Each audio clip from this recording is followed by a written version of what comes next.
A civil society group in the anti-corruption fight, the Acts for Positive Transformation Initiative APTI, has called on the Economic and Financial Crimes Commission (EFCC) to return all monies it collected from all producing companies in Niger Delta on behalf of the Niger Delta Development Commission (Nddc) from 2020 till date back to the commission. The group made this call at a media briefing in Abuja while giving the Anti-Graft agency a 7-day ultimatum to do the needful of its action. The director in charge of research, strategy and programming of APTI, Kolawole Johnson, who briefed the media, recalled how his organization, in collaboration with other NGOs, carried out extensive research and investigation of the rots in the NDDC under previous management, which ran without a legitimate board in place.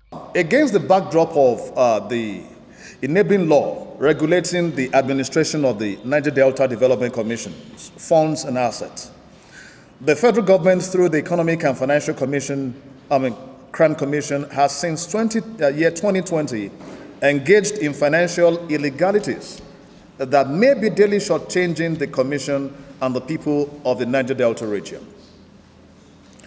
Believing in the anti-corruption mantra of the present government, a coalition of civil society organizations working with the Act for Positive Transformation Initiatives launched a campaign for probity and accountability on the Niger Delta Development Commission in year 2020.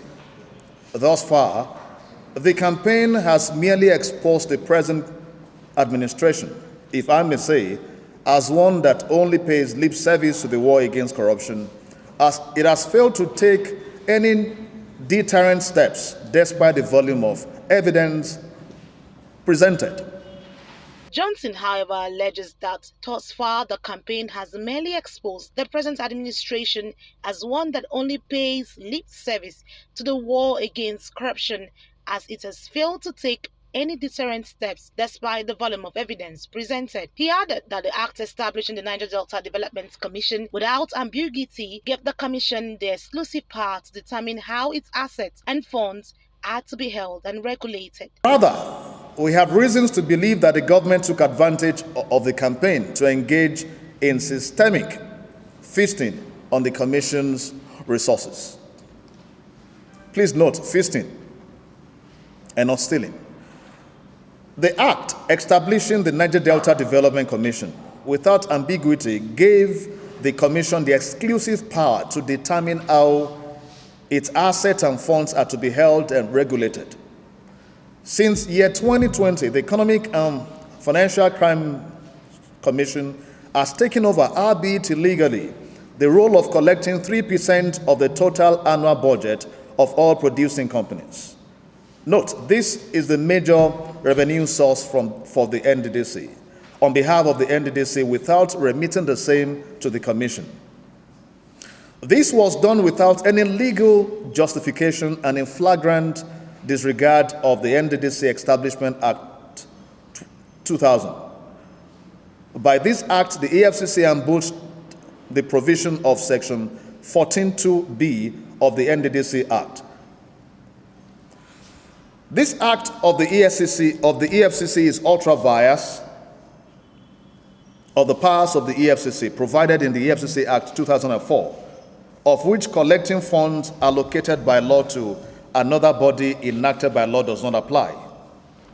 Curiously, in the course of a close investigation, the Anti-Corruption Agency appeared not to have created a dedicated account for this fund, fearing suspicion that the agency might have turned in a chunk of the fund into recovery for the federal government.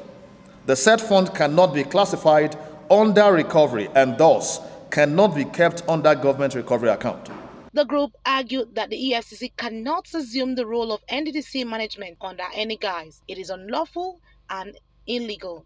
It therefore made a 4-point demand that includes immediate discontinuance of demand for the 3% of the total annual budget of the oil-producing companies operating onshore and offshore in the Niger Delta, including the gas-producing companies. Annie T. Patrick, Core TV News, Abuja.